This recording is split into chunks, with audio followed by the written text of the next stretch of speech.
Hello everyone, it's Thursday and you're watching Within the Frame. I'm Kim Bo-kyung. 140 years, that is over how long South Korea and Germany have developed their close partnership ever since the two countries established diplomatic ties back in 1883. Seoul and Berlin have truly a unique bond. They share the experience of being divided nations. Both aim for common values such as democracy and rule-based international order and enjoy cooperation as major trade partners. Marking the 140th anniversary of bilateral ties, Within the Frame invited very special guests to talk about the past, present, and future. Michael Reiffenstuel, German ambassador to South Korea. Ambassador, welcome to the show. Thank you. And we also have Dr. Martin Henkelmann, President and CEO of the Korean-German Chamber of Commerce and Industry. Good to see you, Dr. Henkelmann. Thank you. Thanks for having me. Thank you for being here. All right, first question to our ambassador. Ever since the trade treaty signed between the two countries in 1883, 140 years of ties between the two countries have developed into a truly close partnership. How has interaction and cooperation in terms of politics, diplomacy, and culture have developed up until now? First of all, many thanks for the invitation and the opportunity to speak about it. So as you mentioned, I think there are two keywords. You mentioned it's a close partnership, and the second keyword, what is important for me, it's a very trustful partnership. So in 140 years, there will be many events you could mention, so let me just perhaps pick three. One, you mentioned the unique bond of having made the experience of a shared and divided nation. Right. Germany had the lack of history to have reunification, Korea not yet. Secondly, we had from 1954 to 1959, after the Korean War, sent a hospital to Busan, and actually they were working for this 5 years nearly, 80 doctors. They conducted more than 250,000 operations, 6,000 babies were born, and many mixed families actually were arriving from this time. And the third element, what I think is important, actually Korean nurses, 10,000 of them, right.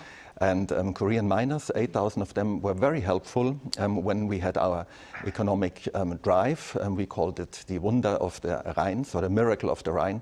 They were coming to Germany and they were helping us for our economy. And many stayed in Germany, many married. Many came back as a mixed marriage, and so we have till today many people who really have this experience from their parents and who have a shared experience of our both countries. So I think these are the most important elements. Right, I see. Such a close and trustful partnership indeed. Now, Dr. Henkelmann, I'd like to specifically ask about the economy. The economic bond between South Korea and Germany is really strong. Berlin is Seoul's largest trading partner in EU as far as I know, and Seoul is Berlin's third largest in Asia. Could you give us more details on how this economic bond has been forged up until now and the significance of it? Yeah, you're totally right. The trade volume between the two countries has grown tremendously in the last years. And just to give you some numbers there, we have seen that before the pandemic, the trade volume between Germany and South Korea, the total trade volume was about 29 billion euro.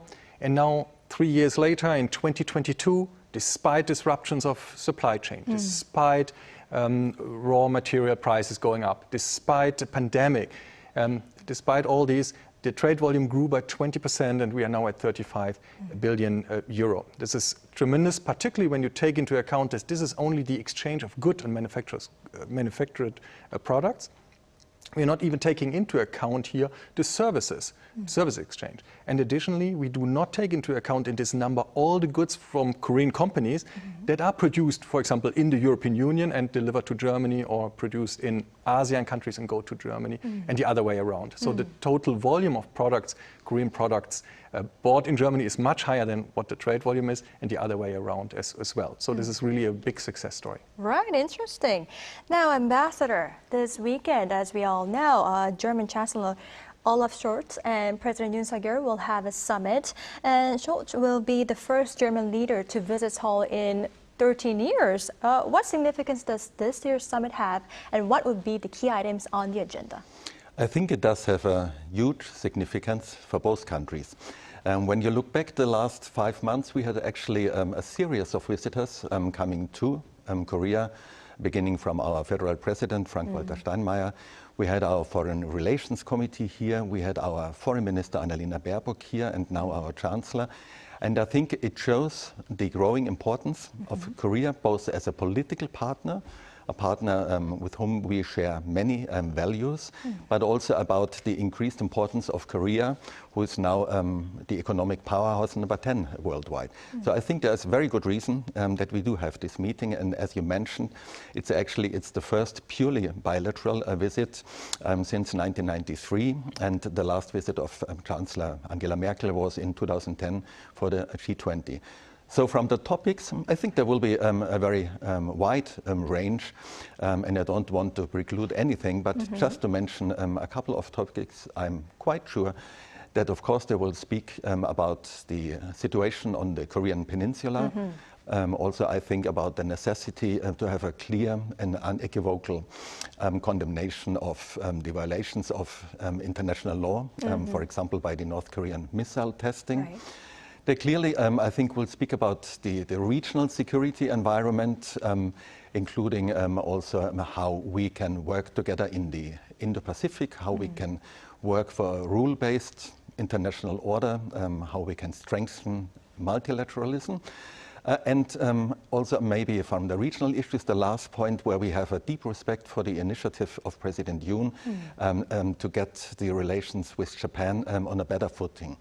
And then, of course, you have the whole issue of bilateral issues from politics, from economy, but also how, for example, we can cooperate more in the field of economic security. We have joint interests, supply chains, and many other issues.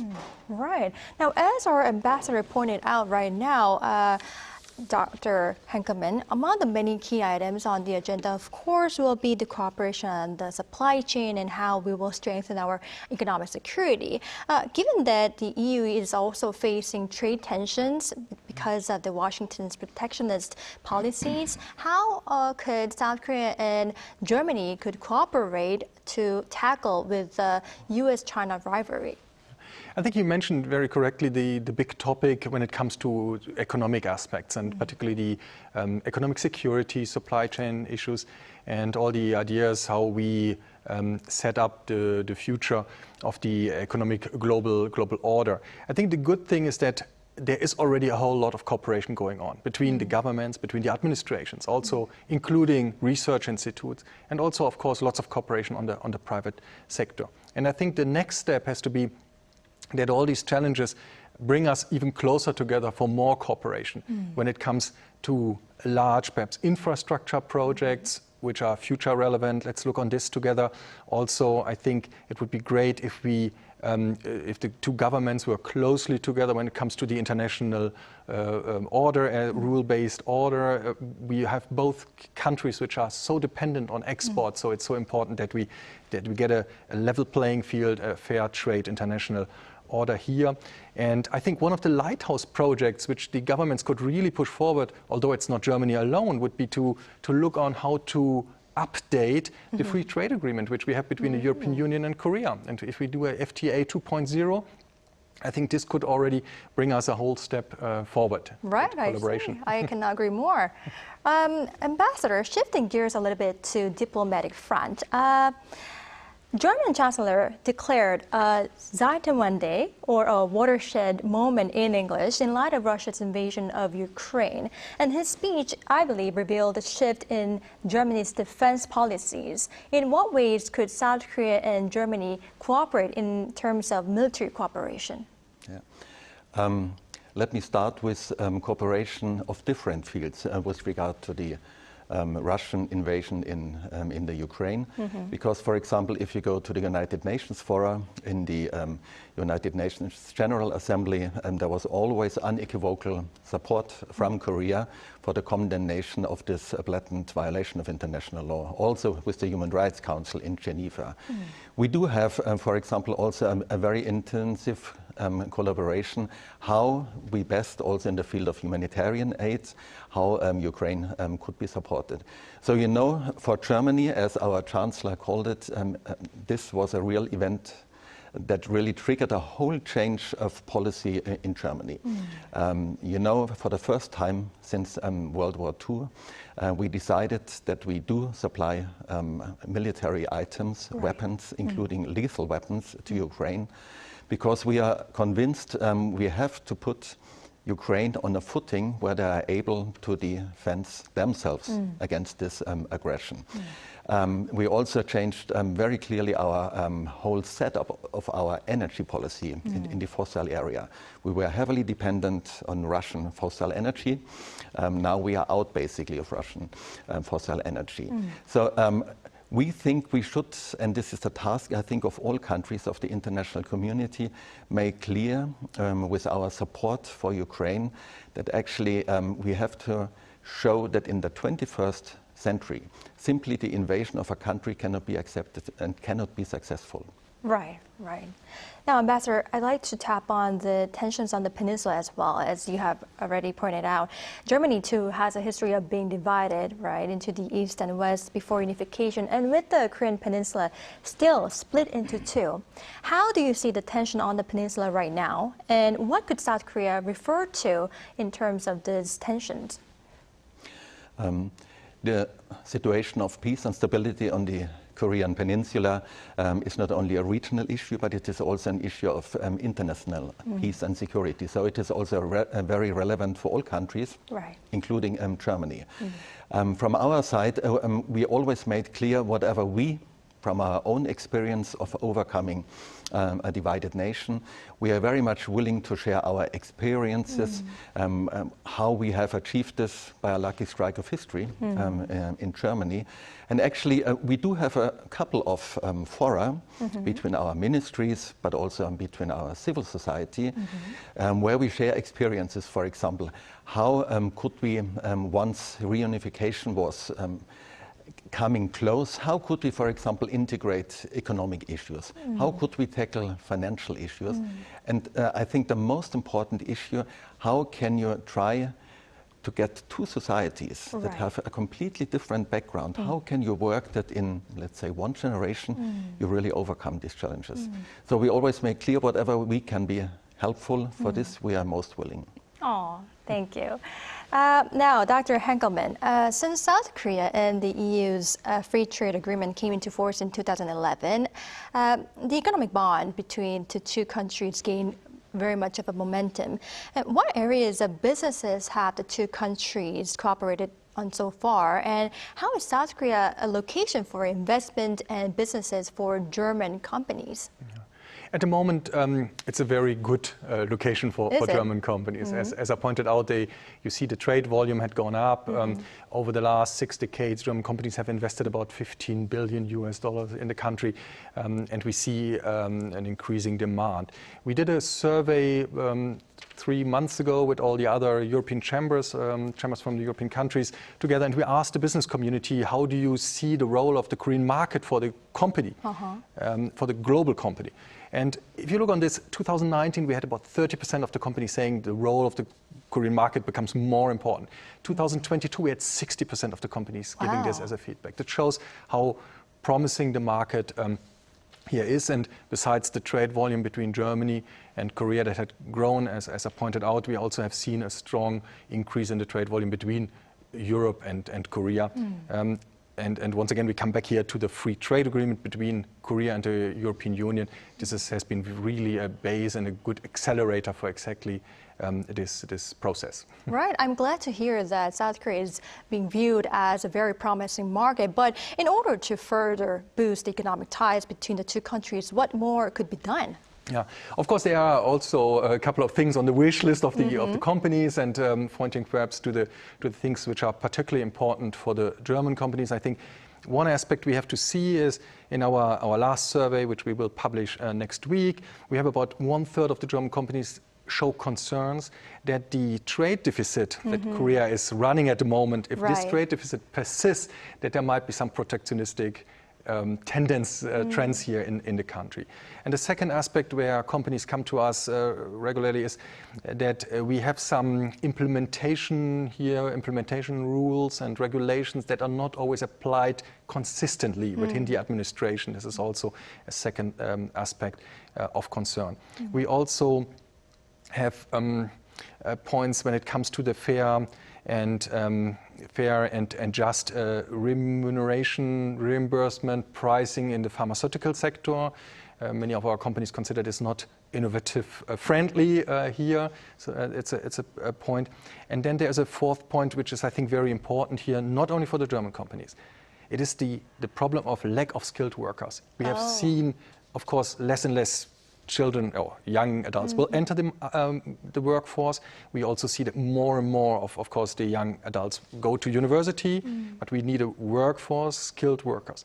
And one of the answers that the German community is giving to this challenge is that we have a large vocational training program together with the German car manufacturers and bus and truck manufacturers, together with their network, where we have 500 trainees in the program at the moment. It's one of the answers here, but it's a challenge, I think, that we all face together here. Right. I hope those challenges could be addressed for us to further boost our economic ties.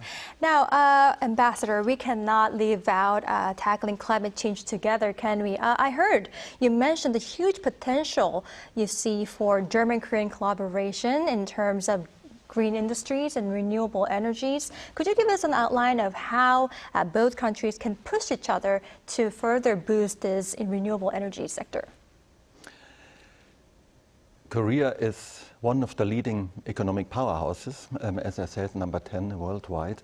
And we also do think, together with this growing importance of Korea in the international arena, it's a pivotal state in the international relations, there also comes a global responsibility to tackle jointly with the international community global challenges. Right. And there, by the way, there are many.